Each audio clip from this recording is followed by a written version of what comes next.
Salut, donc nous sommes le 27 juillet donc 2021.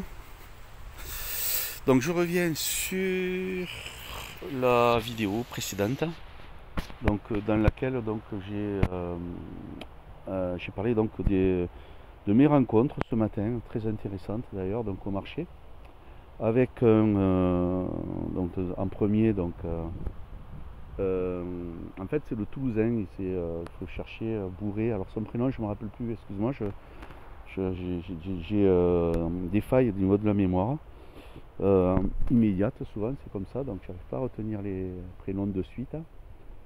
Donc voilà, il m'a dit Bourré, fauteuil roulant, donc chercher le prénom, je vais retrouver. Et donc c'est un gilet, il était gilet jaune donc à l'époque, et il m'a raconté comment ça s'est passé quand il avait été gazé donc par un agent des forces de l'ordre, donc dans une manifestation à Toulouse. Voilà, donc il était donc en fauteuil et donc un agent donc est venu pour lui arracher le masque. Donc et donc cet agent des forces de l'ordre a été condamné au tribunal donc à 4 mois donc de prison avec sursis et donc la victime donc en fauteuil a reçu donc des indemnités. Donc il m'a dit des indemnités intéressantes, donc il n'a pas voulu me dire donc le montant, mais peu importe. Mais bon, le gars qui a quand même agressé quelqu'un qui est en état donc qui peut pas se défendre, hein, il est en fauteuil, n'a eu que 4 mois donc de prison, enfin même pas de prison puisque c'est du sursis quoi, il va pas. Donc le mec il rigole quoi, il est chez lui en vacances. Voilà. Donc tout ça c'est parodie donc moi je peux pas dire le mot puisque pour moi c'est un blasphème, hein. La justice c'est la justice divine. Et donc en fait le système judiciaire donc pour peut-être régler donc certains différends, je dirais, et qui ne sont pas toujours donc justes, et même souvent c'est l'inverse. Voilà. Alors il m'a raconté aussi que lui donc il avait donc on a évoqué donc le problème donc du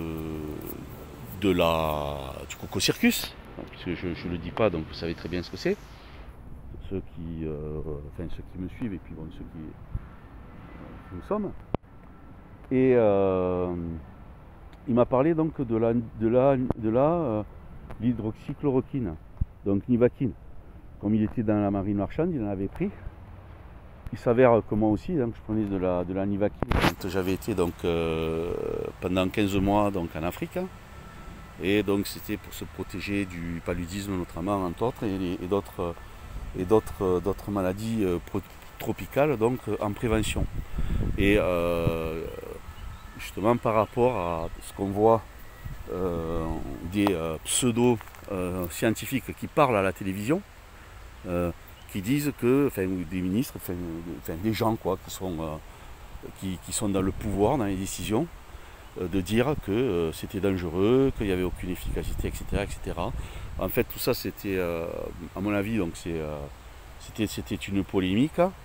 Ça a permis aussi donc de mettre en avant donc certains personnages, justement avec les traitements donc qui ont gagné en notoriété. Ensuite, bon, moi je vous dirai pas ce que j'en pense, mais bon. Bon, le traitement, il n'y a pas que l'hydroxychloroquine, il y a aussi l'artésémia, etc. Mais bon, vous savez également donc, ce que je pense par rapport à cette histoire. Donc, eux, ils ont mis en avance les dangers, la dangerosité par rapport donc, à ces traitements peu coûteux et qu'ils ne voulaient pas mettre en avant pour en fait soigner une maladie imaginaire, en quelque sorte, c'est-à-dire donc inventer et donc en fait des rhumes, etc., enfin tout ce qu'on sait maintenant et qu'on savait déjà, et les choses qui sont en train de se confirmer, et que bon, au fur et à mesure les informations finiront par tomber, la vérité d'être révélée de plus en plus au grand public. Voilà, d'autant plus avec ce qui se passe donc avec les picousés qui se retrouvent malades en fait par rapport aux injections qu'ils ont reçues, première et deuxième. Donc tout ça pour dire que bien évidemment les médias et tout ce cirque, on nous ment évidemment, donc ça on le sait déjà, donc je ne vais pas revenir là-dessus, mais